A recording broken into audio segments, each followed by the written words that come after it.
Kali ini kita akan bahas mengenai pengelolaan ekosistem padang lamun di Taman Nasional Baluran. Taman Nasional Baluran terletak di wilayah Banyu Putih, Situbondo, Jawa Timur, Indonesia. Taman Nasional Baluran merupakan kawasan pelestarian alam yang diperuntukkan untuk melindungi flora maupun fauna dalam ekosistem asli. Salah satu ekosistem yang ada yaitu ekosistem padang lamun yang membentang di sebagian besar pesisirnya. Menurut Hartati et al. 2012, ekosistem lamun merupakan salah satu ekosistem di laut dangkal yang memiliki peranan penting dalam kehidupan biota laut. Lamun merupakan salah satu ekosistem bahari yang paling produktif sehingga mampu mendukung potensi sumber daya yang tinggi. Ekosistem lamun memiliki fungsi ekologis sebagai produsen primer, penstabil substrat, penangkap sedimen, mengurangi terpaan ombak pesisir, dan fungsi penting lainnya. Taman Nasional Baluran memiliki 10 spesies yang tersebar di Pantai Sirondo, Pantai Kajang, Pantai Kakapa, dan Pantai Bama. Dan masuk ke dalam 7 genus yaitu Cimodocea, Syringodium, Thalassodendron, Enhalus, Haludule, Halupila, dan Thalassia. Dan masuk ke dalam 2 famili.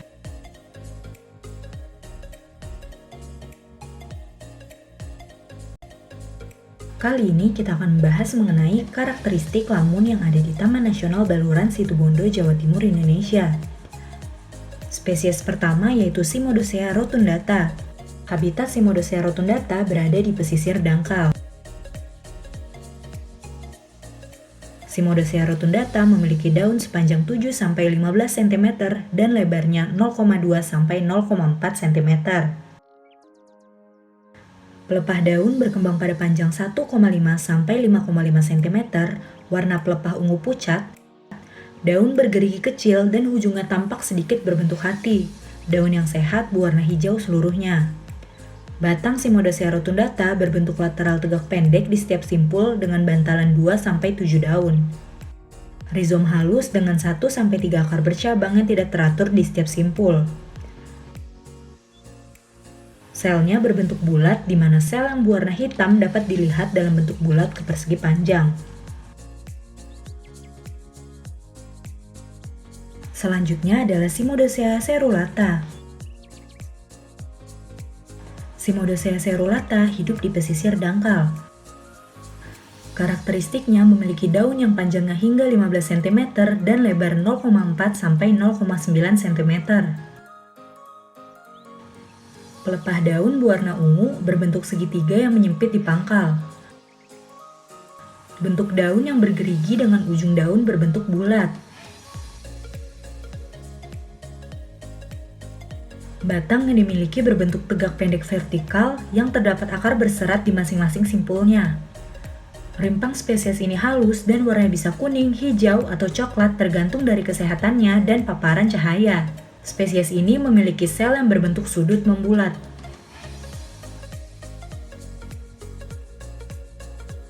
Syringodium isuelifolium.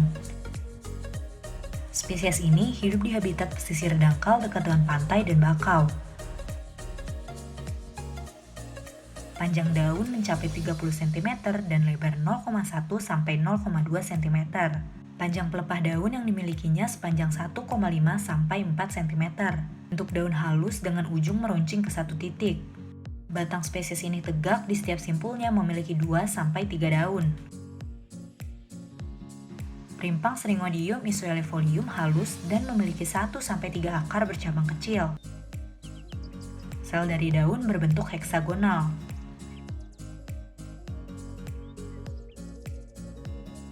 Haludule uninervis. Habitat spesies ini di pesisir dangkal dan di karang. Haludule uninervis memiliki panjang daun hingga 15 cm, tetapi biasanya jauh lebih pendek. Lebar daun sekitar 0,05-0,5 cm. Pelepah daun dapat berkembang dengan baik walaupun patah. Daun memiliki 3 panjang vena, di mana vena bagian tengah menjadi yang paling jelas dan paling mudah untuk diidentifikasi. Daun berbentuk halus dan ujung daun memiliki 3 titik yang berbeda. Batang spesies ini pendek, tegak, dan vertikal di setiap simpul dan terdiri dari 1-3 daun-daun. Rimpang biasanya halus. Anatomi daun secara mikroskopis terlihat sel berbentuk persegi panjang.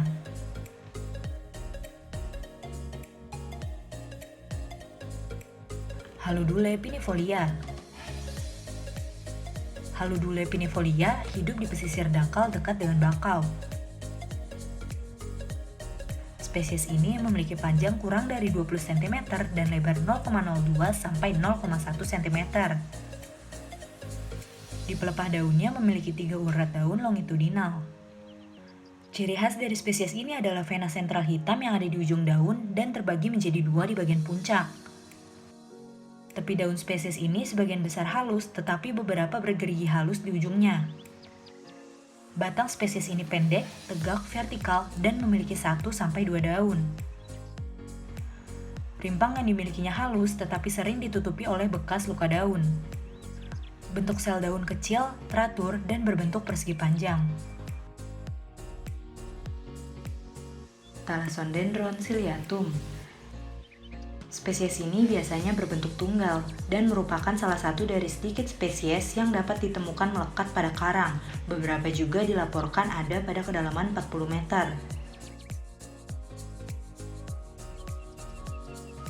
Panjang daun yang dimiliki spesies ini bisa mencapai 15 cm dan lebaran 0,5 sampai 1,5 cm dengan bentuk linier. Pelepah dari daunnya memiliki lebar 1,5 sampai 3 cm, berbentuk datar, dan terkadang berwarna ungu dan melengkung di pangkal daun. Tepi daunnya memiliki gerigi daun yang tidak teratur dengan ujung yang bulat. Batang spesies ini tegak dan panjang bisa mencapai 65 cm, tetapi biasanya jauh lebih pendek, dengan banyak daun di sepanjang batangnya. Memiliki daun mahkota di mana batang beruang sekelompok daun. Rimpang spesies ini berkayu dan keras dengan diameter 0,5 cm. Akar yang dimilikinya biasanya melekat baik pada dasar laut. Bentuk selnya bujur sangkar ke sudut. Thalassia hempricci. Spesies ini hidup di sepanjang perairan dangkal sampai ke karang. Karakteristik spesies ini yaitu daunnya memiliki panjang hingga 40 cm, tetapi biasanya jauh lebih pendek, dengan lebar 0,4 sampai 1 cm. Daun berbentuk seperti pita dan sering agak melengkung. Tepi daun halus kecuali pada ujung daun bergerigi halus dan bulat. Batang spesies ini pendek dan tegak dengan bantalan 2 sampai 6 daun. Rimpang yang dimilikinya tebal. Bentuk sel daun berkisar dari lingkaran hingga persegi panjang dengan warna merah atau hitam. Enhalus achoroides. Habitat spesies ini berada di perairan dangkal dan di balik karang. Daunnya memiliki panjang mencapai 200 cm dan lebar hampir 2 cm. Sisa-sisa pelepah daun berbentuk bulu panjang berserat hitam. Tepi daunnya tebal dan pada daun muda memiliki gerigi sedikit di mana daunnya berbentuk bundar dan halus. Batang daun berkembang langsung dari rimpang. Rimpangnya tebal dengan diameter 1 cm, akarnya seperti kabel dengan panjang 0,3 sampai 0,5 cm. Sel-sel daun sebagian besar berbentuk batu bata atau persegi panjang.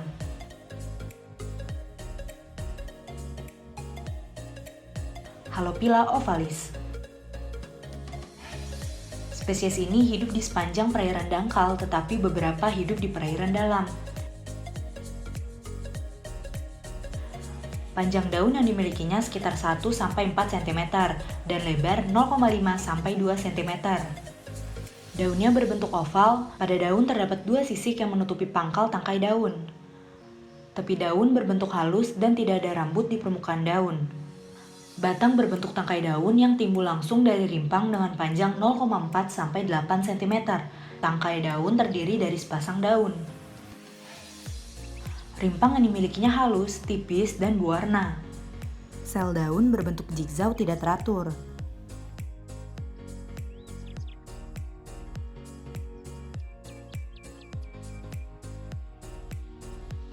Halophila decipiens. Habitat spesies ini yaitu berada di perairan dangkal dan di perairan dalam. Daun spesies ini memiliki panjang hingga 2,5 cm dan lebar 0,5 cm, dan daun berbentuk dayung. Daun spesies ini memiliki rambut di kedua sisinya. Tepi daun berbentuk gerigi halus dengan ujung daun berbentuk membulat. Panjang batangnya 3-15 mm yang merupakan tangkai daun, masing-masing berpasangan dengan daun. Rimpang yang dimilikinya halus, tipis, dan memanjang. Bentuk sel bersudut heksagonal.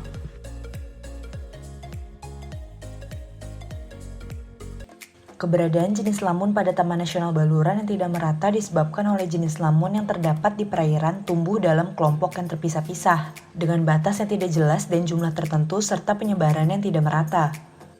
Penutupan lamun menggambarkan seberapa luas lamun yang menutupi suatu perairan dan biasanya dinyatakan dalam persen. Nilai persen penutupan tidak hanya bergantung pada nilai kerapatan jenis lamun, melainkan dipengaruhi juga oleh keadaan morfologi dari jenis lamun tersebut. Selain itu, kondisi sedimen, pencemaran lingkungan, dan kejernihan perairan juga sangat berperan. Tutupan lamun di Taman Nasional Baluran menurut penelitian yang dilakukan Fahmi et al. 2017 diperoleh rata-rata sekitar 15,71%. Dilihat dari kecilnya penutupan lamun yang ditemui, daerah tersebut memiliki gangguan yang berasal dari aktivitas manusia, seperti aktivitas kapal sehingga memiliki persen penutupan yang paling kecil. Pengamatan pada perairan dangkal di Taman Nasional Baluran dilakukan pada tahun 2015 oleh Sudarti et al. 10 spesies yang ada tersebar merata di 4 pantai, yaitu di Pantai Bama, Pantai Kajang, Pantai Kakapa, dan Pantai Sirondo. Kecuali Halophila decipiens yang hanya ditemukan di Pantai Kakapa, dan Thalassodendron ciliatum di Pantai Kajang dan Pantai Sirondo, Enhalus acoroides dan Halophila decipiens yang tidak ditemukan di Pantai Kajang. Pada Taman Nasional Baluran ditemukan 10 spesies lamun yang menandakan daerah tersebut merupakan kawasan yang dilindungi oleh pemerintah Indonesia agar tetap terjaga. Indeks keanekaragaman lamun di Taman Nasional Baluran termasuk sedang dengan nilai 1,9 dan tidak ada spesies yang dominan dengan nilai 0,194. Formasi padang lamun di Taman Nasional Baluran tersebar pada pantai-pantai dengan kelerengan yang landai dan tidak memiliki gelombang air yang terlalu ekstrim. Formasi lamun ini banyak yang dimanfaatkan oleh masyarakat untuk mencari ikan karena lokasinya berdekatan dengan hutan mangrove. Formasi lamun ini menyediakan hasil laut yang berlimpah, diantaranya yang bernilai ekonomis tinggi yaitu bandeng, cumi-cumi, dan lain sebagainya. Pada penelitian yang dilakukan oleh mahasiswa ITS di Pantai Bama pada medium Mei sampai Oktober 2010, ditemukan 28 famili ikan karang yang terwakili oleh 111 spesies dan 6.781 individu pada ekosistem padang lamun, zona transisi, dan ekosistem terumbu karang. Keanekaragaman ikan karang di padang lamun Pantai Bama didominasi oleh famili Pomacentridae dengan 6 spesies. Sedangkan untuk dominasi jumlah individu didominasi oleh famili Penguipedidae dan Siganidae.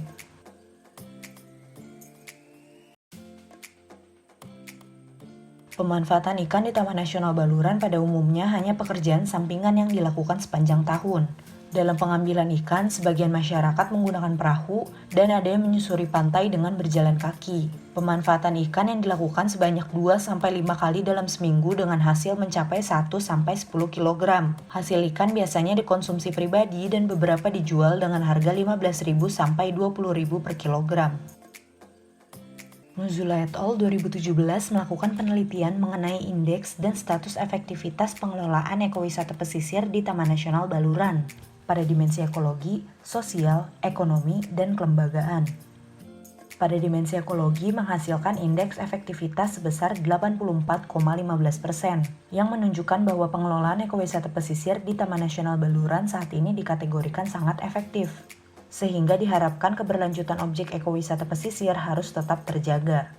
Kegiatan ekowisata pesisir kategori wisata selam, snorkeling, dan wisata pantai saat ini umumnya telah berada pada kondisi yang sesuai dan belum melebihi daya dukungnya.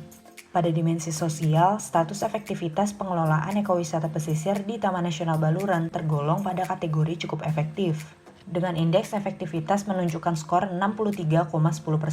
Status keefektifan pengelolaan ekowisata pesisir masih perlu ditingkatkan. Pengetahuan masyarakat lokal tentang ekowisata pesisir masih rendah, sehingga dapat menyebabkan potensi sosial budaya yang belum optimal untuk kegiatan ekowisata pesisir di daerah ini. Pada dimensi ekonomi, status efektivitas pengelolaan ekowisata pesisir di Taman Nasional Baluran tergolong pada kategori cukup efektif, dengan indeks efektivitas sebesar 56,46%. Pada kondisi saat ini, upah dan pendapatan yang diterima dari usaha turunan kegiatan wisata cukup untuk memenuhi kebutuhan sehari-hari. Penyerapan tenaga kerja yang ada cenderung konstan, dan harga produk wisata relatif rendah, sehingga pengaruh terhadap perekonomian ekowisata pesisir tidak signifikan pada masyarakat lokal. Pada dimensi kelembagaan, status efektivitas pengelolaan ekowisata pesisir di Taman Nasional Baluran tergolong cukup efektif, dengan skor indeks efektivitasnya sebesar 59,06%. Atribut kinerja pengelolaan kelembagaannya masih belum sesuai dengan tujuan awal, sehingga pencapaian tujuan bagi atribut masih berada pada posisi sedang. Hal ini menunjukkan bahwa aturan-aturan sudah dibentuk, namun pelaksanaannya masih belum optimal. Dengan demikian, jika dilihat dari kondisi ekosistem Padang Lamun saat ini, maka perlu dilakukan upaya pengelolaan yang melibatkan masyarakat yang tinggal atau berada di sekitar lokasi tersebut.